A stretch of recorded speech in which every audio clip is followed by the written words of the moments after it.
The Prime Minister took responsibility for the lack of preparedness in implementing the tax on the national highway, apologising to the citizens of Kuksians and confirming that the tax will be postponed pending a solution for residents.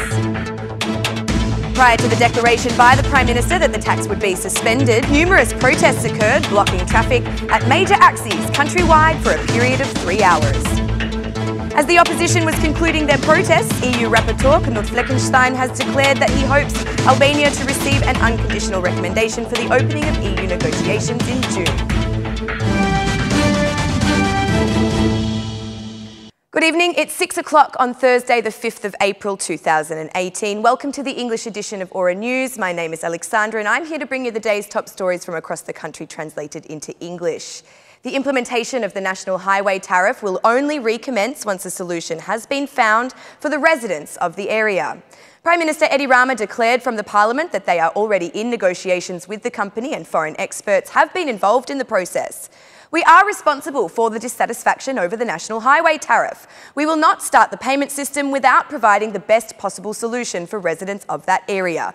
It is a difficult process and as such, we have also involved foreign experts. I publicly apologise to the residents of the area. This is our first experience implementing such a tariff and we were unprepared, said Rama. As for the leader of the Democratic Party, Lulzim Basha, the Prime Minister's statement is just about winning time. Speaking from Vora, Basha said that the only solution is removing this tariff for the area's residents. He has neither withdrawn nor said he will withdraw. Rama said he would suspend it until a decision can be made for the residents of Kuksians. This is not the solution. We request the removal and prohibition of the tax on the national highway. Rama should not be trusted with anything he says because he is a proven manipulator and deceiver, said Lulzim Basha. From Elbasan, SMI Chair Monica Kruemavi called the Prime Minister a coward while urging him to release the Kuksians. This is Rama's next show. We are used to seeing him cry from time to time. He says such things whenever he is in trouble, but the first thing that Rama must do is release the Kuksians, said Monica Kruemavi. Following the violent protests a few days ago, which saw the toll booths burned down, passage on the National Highway has returned to being free of charge.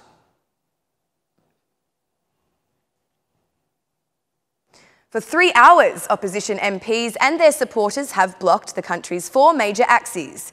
Chairman of the Democratic Party, Lulzim Basha, led the protest in Vora. Basha said to Aura News that this is just the beginning of the popular reaction. The protest is legitimate. Illegal is the criminal and private state of Rama. We have not asked and will never ask for permission for a lawful protest. I and all the opposition are by the side of the citizens. This is a state that puts citizens in jail and leaves the criminals free. Rama has privatised and politicised the police, prosecution and courts. We will continue to be at the side of the citizens every step they take, said Lulzim Basha. Meanwhile, SMI Chair Monica Kruemavi has joined protesters in Budapest. This was a necessary citizen response to tell the government that the Albanians are the real owners of this country, not some people near the Prime Minister. Governments must be afraid of the people and not vice versa. This civilian reaction makes us all reflect as politicians and reminds us to be people who communicate with them, be close to them and hear their problems. Today, people feel more relieved because of their protest, but that does not mean it will end. We will continue to protect the rights of people, said Monica Kruemavi. The protest caused a block of cars in traffic. However, all possibilities for ambulances to pass without any problems were created. No incidents occurred during the 3 hours of protests, only in some cases where the participants burned some tyres.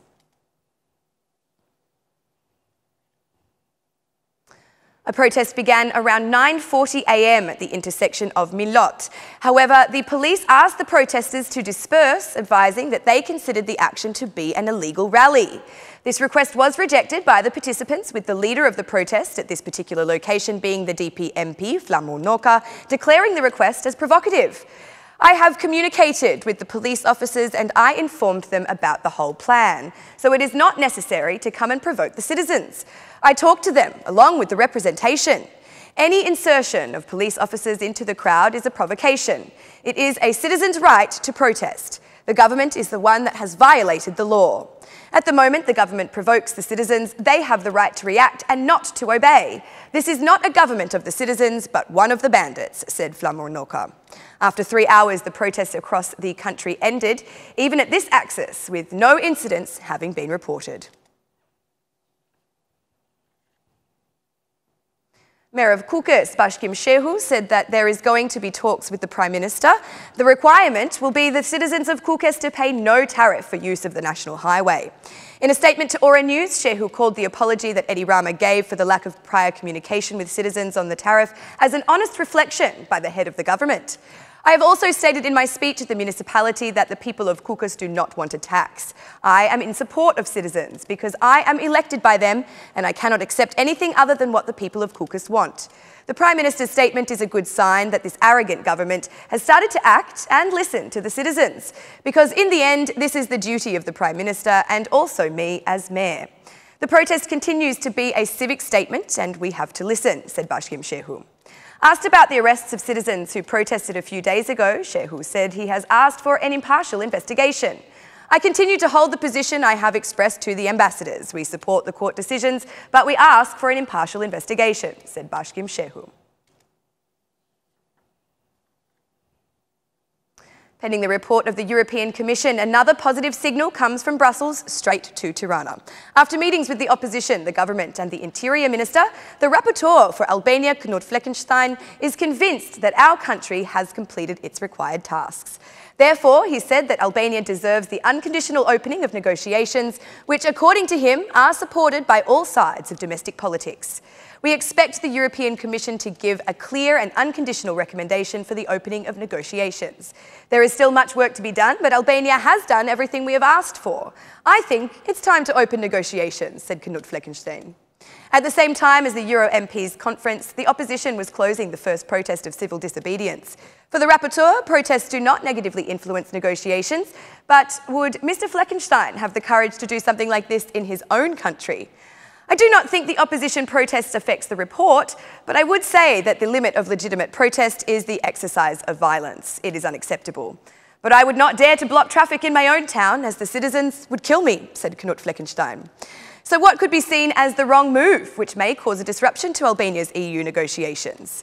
If Albania was to deport Turkish citizens back to Turkey in the same way that Kosovo did, I would say that this would seriously hamper negotiations, said Fleckenstein. For the Euro MP, the next visit in September will be for good reason, that being a reason to party over Albania's receipt of the invitation to join the EU in June. Austria opened the honorary consulate for the south of Albania in Vlora, with Arben Malaj as the honorary consul, who is not only a highly reputable diplomat, but also a well-known name of economic analysis. At the ceremony held on this occasion, Malaj spoke of 3 work priorities and concrete cooperation projects. Being educated as Austrians, functioning as a European state, we will definitely create an environment that will see increased demand for partnerships in business of European standards, said Arben Malaj. In June, Austria takes over the presidency of the EU. Albania expects the opening of negotiations very soon, and therefore Austrian Ambassador Johann Sattler reconfirmed his country's support for this important moment for our country. What a beautiful and symbolic moment if the start of negotiations could take place under the leadership of Austria in the European Union, said Johann Sattler. Foreign Minister Dietmar Buschati considered the Austrian presidency of the European Union as a good omen. It is a country for which there is no second opinion about its position on Albania, the region and Western Balkans' perspective towards the European Union, said Dietmar Buschati. Austria's honorary consulate in Vlora intends to serve as a bridge between the two countries, their cultures and their people.